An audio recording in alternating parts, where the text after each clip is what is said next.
Talim talim talim.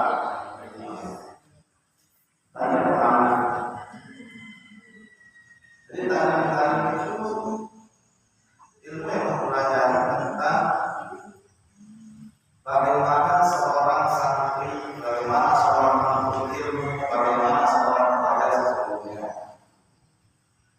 Jadi dalam talim itu kita diajarkan bagaimana seorang penuntut ilmu. Beberapa waktu yang lalu kita sudah melakukan beberapa di antaranya.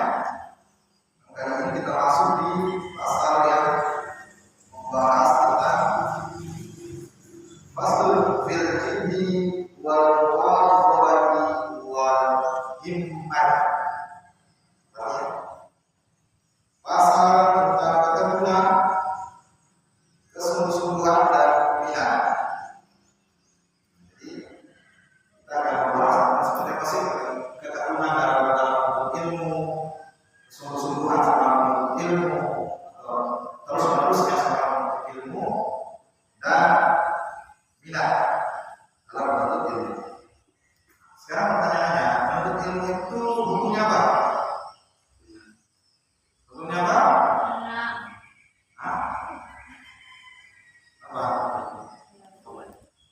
Menuntut ilmu itu hukumnya wajib bagi muslim laki-laki dan perempuan. Dan tidak ada orang yang buruk.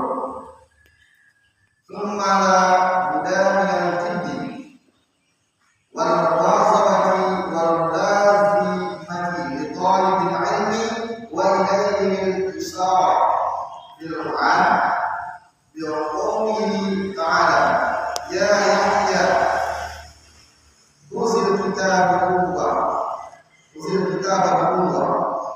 wa qawluhu ta'ala walladhi najahadu fina lanahdiyannahum subulana. Wajib bagi pelajar penuntut ilmu untuk bersungguh-sungguh dalam belajar secara terus-menerus.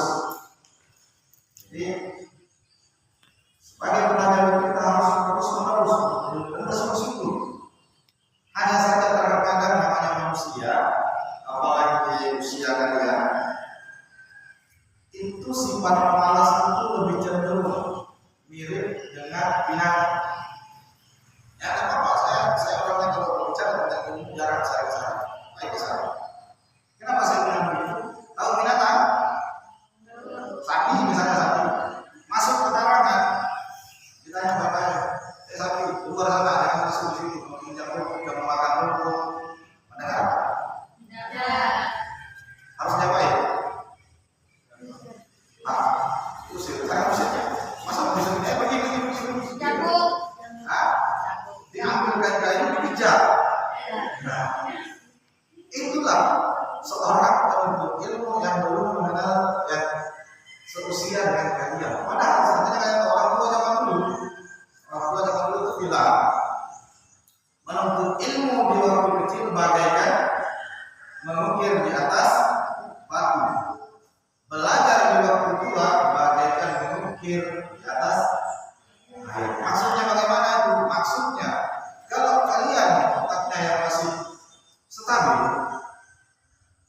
oleh itu tidak tahu, itu dipaksa menghafal suatu ilmu, mempelajari suatu ilmu sampai kalian tua berubah bahkan keriput, ilmu itu akan tetap. Tapi ketika kalian belajar misalnya di usia sudah 30 tahun, 35 tahun, 40 tahun, hari ini ingat, tidak tahu besok akan begitu. Dipaksa menghafal, menghafal dengan kursus di waktu yang sangat singkat. Tetapi kita tidak tahu bulan-bulan. Kalau masih ingat, mungkin berapa lamanya saja bisa. Itu maksudnya. Jadi kembali ke diri kita. Seorang pelajar itu harus bersungguh-sungguh, memiliki kesungguh-sungguhan. Kalau di sana kita selalu